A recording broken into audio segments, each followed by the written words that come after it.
You wake up, and before you even speak, before you even remember who you are, something in you reaches for the mask. Not a physical one, not a costume or disguise, but the invisible psychological armor Carl Jung called the persona, the curated version of yourself that knows how to smile when you're tired, how to sound confident when you're scared, how to perform the role you've been assigned by family, culture, and the quiet tyranny of expectation. The persona isn't a lie, it's a survival strategy, a social interface, a necessary adaptation to the world's demands, and Jung didn't condemn it, didn't call it fake or evil, because he understood that without some kind of mask, we'd be raw, incoherent, and socially exposed, unable to function in the chaos of human interaction. But he also warned that the mask, if worn too long, begins to fuse with the skin, begins to overwrite the face beneath, until the person forgets where the performance ends and the self begins.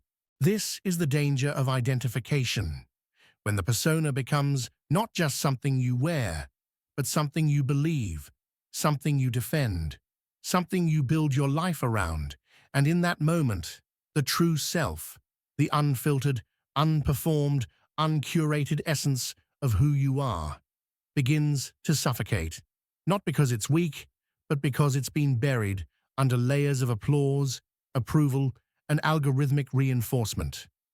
You learn early how to perform, how to be the good student, the funny friend, the reliable sibling, the charming stranger. And each role comes with rewards, with praise, with safety. And so you keep performing, keep adapting, keep refining the mask, until one day you realize that the person everyone loves isn't you. It's the persona, and the person you really are hasn't spoken in years. This isn't just a personal crisis, it's a cultural epidemic, especially in the age of content, where identity is monetized, where authenticity is a brand, where vulnerability is a strategy, and where the line between real and fake isn't just blurred, it's optimized, because the persona performs well, converts well, retains well, and the true self, with all its contradictions and discomforts, is harder to package, harder to sell, harder to explain. But the true self doesn't disappear. It waits, it watches, it suffers, and eventually it erupts, often in the form of burnout, breakdown, depression, addiction, or a sudden, inexplicable sense of emptiness. And when that happens, the persona begins to crack, and the buried self begins to surface, not gently, not politely, but with the force of everything you've denied, everything you've suppressed, everything you've forgotten. Jung called this moment enantiodromia, the reversal of extremes, the psychic backlash that occurs when one side of the self has been overemphasized, and it's not a glitch, not a failure, but a necessary correction, a call to integration, a demand for wholeness, and it marks the beginning of individuation, the process of becoming who you really are, not by rejecting the persona, but by confronting it, understanding it, and learning to wear it lightly. But most people never get there. Most people cling to the mask, defend the mask, double down on the mask, because the mask is familiar, is functional, is socially rewarded, and the true self, by contrast, is messy, is vulnerable, is unpredictable, and so they live their lives as characters in someone else's story, wondering why they feel hollow, why they feel anxious, why they feel like something is missing, even when everything looks perfect on the outside. This is the tragedy of the persona. Not that it exists, but that it becomes a prison, a performance so convincing that even the performer forgets it's a role, and the audience, seeing only the mask, applauds the illusion, reinforcing the cycle, until the person inside begins to disappear. But Jung believed that disappearance is never complete. The true self always leaves clues, dreams, discomforts, desires that don't fit the script, and if you learn to listen, to follow those clues, to question the mask, you can begin the descent, the unraveling, the painful but beautiful process of rediscovering who you were before the performance began. And that's where we go next. There comes a moment, not always loud, not always dramatic, but unmistakably final, when the persona begins to crack. Not because you chose to break it, not because you were brave enough to confront it, but because something deeper, something older, something truer refuses to stay silent any longer. And in that moment, the performance falters, the mask slips, and the person you've been pretending to be suddenly feels like a stranger wearing your skin. This rupture doesn't always look like a breakdown. Sometimes it's a quiet panic in the middle of a successful day. Sometimes it's a sudden disgust for the content you used to love creating. Sometimes it's a dream that won't leave you alone, or a sentence someone says that hits you like a prophecy. And sometimes it's just a feeling, a deep, aching sense that something is wrong. Not externally, not circumstantially, but existentially. As if your soul is tapping the glass from the inside, asking if you remember it at all. Jung saw this moment not as a failure, but as a beginning, a psychic rebellion against the tyranny of the persona, a necessary collapse that allows the true self to begin its emergence. And while modern psychology might label it burnout, identity crisis, or even depression, Jung would call it individuation's first breath, the moment when the unconscious begins to demand integration, not applause. And integration is not polite. It doesn't care about your brand, your followers, your carefully curated aesthetic. It cares about wholeness, about truth, about becoming real. And that means facing everything the persona was designed to hide. The shadow, the shame, the contradictions, the parts of you that don't fit the script, the parts of you that scare you, embarrass you, or make you feel like you'll be rejected if anyone ever sees them. This is why the rupture is terrifying, because it threatens not just your identity, but your belonging, your relationships, your career, your sense of control. And yet Jung insisted that this fear is the doorway, not the enemy, because the true self lives in the places you've avoided, and the only way to find it is to walk through the fire of discomfort, not around it. In today's world, this rupture shows up everywhere. It shows up in creators who built empires on charisma, then vanish for months, unable to keep performing the version of themselves that made them famous.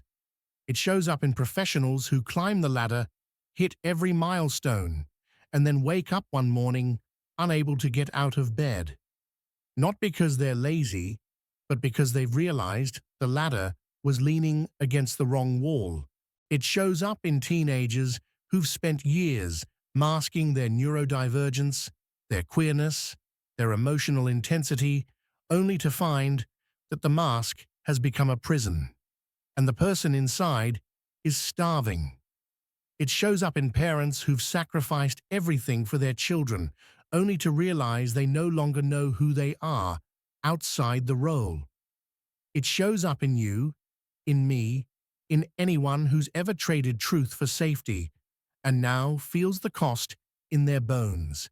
And when it shows up, the temptation is to fix it, to rebrand, to pivot, to optimize the persona for a new audience, a new platform, a new phase.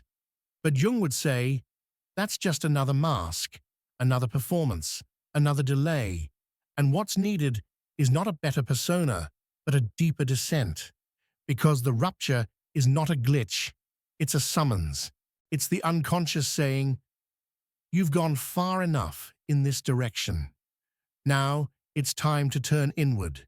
And turning inward means facing the shadow.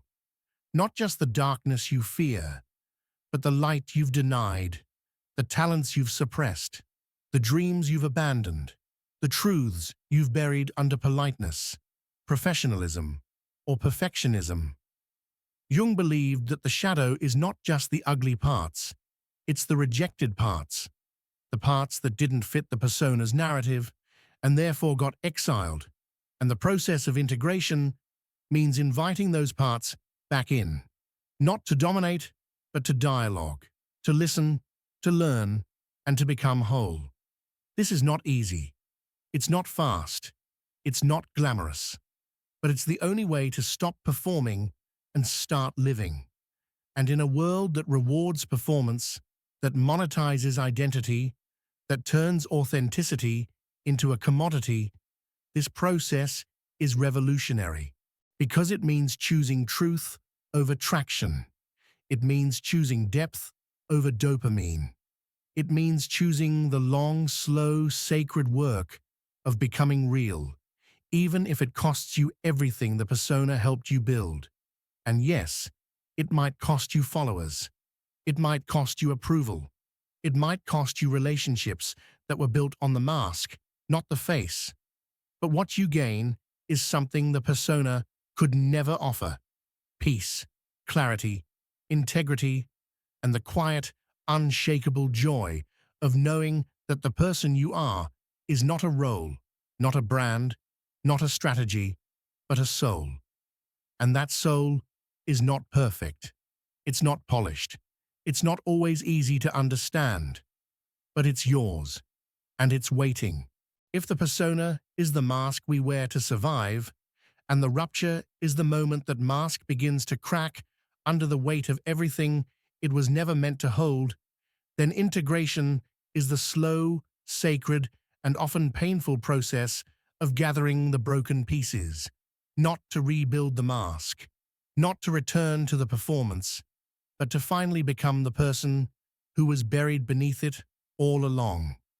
The person who was never missing, only hidden, only waiting, only watching from the shadows of your own life. Carl Jung believed that the goal of life was not happiness, not success, not even stability, but wholeness, a state of being in which all parts of the psyche, even the ones we fear, reject, or misunderstand, are acknowledged, accepted, and woven into a coherent self. Not a perfect self, not a polished self, but a real one. And this process, which he called individuation, is not a destination you reach by following a map, but a journey you undertake by listening to the quiet voice inside you that says, "There's more to me than this." Integration begins when you stop trying to be impressive and start trying to be honest, when you stop asking, "What do they want me to be?" and start asking, "What have I abandoned to become what they wanted?" And in that moment, you begin to reclaim the parts of yourself that were exiled. The emotions you were told were too much. The dreams you were told were unrealistic. The truths you were told were inconvenient, and you begin to realize that the person you were pretending to be was never stronger than the person you really are, just more socially acceptable. This is not a clean process. It's not a rebrand, not a pivot, not a new aesthetic. It's a descent into the mess of your own psyche, a confrontation with the shadow. Not just the darkness you fear, but the light you've denied, the talents you've suppressed, the instincts you've questioned, the desires you've buried. And as you begin to integrate these parts, you don't become chaotic, you become whole. And that wholeness is not loud, not flashy, not algorithmically optimized, but it is powerful because it cannot be shaken by criticism, cannot be distorted by comparison, and cannot be lost in performance. In today's world, where identity is curated, monetized, and endlessly performed, integration is a radical act because it means choosing depth over dopamine, truth over traction, and meaning over metrics. It means refusing to let the algorithm define your soul, refusing to let the audience dictate your evolution, and refusing to let the persona become your prison, even if that prison is comfortable, even if that prison is popular, even if that prison is profitable. You begin to notice the difference between connection and performance, between vulnerability and exposure, between authenticity and branding. And you start to speak not to impress, but to express, not to convert, but to connect, not to dominate, but to dialogue. And in that shift, your relationships change, your creativity changes, your sense of self changes, because you're no longer trying to be seen, you're trying to be known. And being known requires being real. Not just in your strengths, but in your contradictions. Not just in your clarity, but in your confusion. Not just in your wisdom, but in your wounds. Because the true self is not a highlight reel. It's a mosaic, a myth, a living story that includes every chapter, even the ones you wish you could skip. And when you begin to live from that place, you stop chasing perfection and start embracing presence. Stop chasing applause and start embracing alignment. Stop chasing identity and start embracing integrity. Jung believed that the integrated self is not just psychologically healthy, it's spiritually alive, creatively potent, and emotionally resilient, because it's rooted not in performance, but in truth. And that truth is not static, not simple, not easy to explain, but it is yours, and it is enough. You begin to see the persona not as a lie, but as a tool, a mask you can wear when needed, but remove when safe, a role you can play without losing yourself, a strategy you can use without becoming the strategy. And in that flexibility, you find freedom, because you're no longer trapped in the role, no longer addicted to the applause, no longer afraid of being misunderstood, because you understand yourself. And that understanding is the foundation of everything. You start to create differently, not to go viral, but to go deep, not to be liked, but to be felt, not to be followed, but to be remembered. And your work begins to carry the weight of your truth, the texture of your soul, the rhythm of your realness. And people respond not just with engagement, but with recognition, because they see themselves in you. Not because you're performing, but because you're revealing. And that revelation is contagious. It gives others permission to remove their masks, to question their personas, to begin their own descent, their own rupture, their own integration. And in that ripple, you become not just a creator, not just a thinker, not just a performer, but a mirror, a myth maker, a guide. This is the power of integration. Not to be perfect, not to be polished, but to be whole. And in a world that rewards fragmentation, that monetizes identity, that turns truth into content, wholeness is the most rebellious thing you can offer. So take off the mask, not recklessly, not all at once, but with intention, with compassion, with courage. And when you do, you'll find that the person underneath is not weak, not broken, not unworthy, but real. And that reality is the beginning of everything. Subscribe if you can relate to what Jung says, as there is much more where this came from.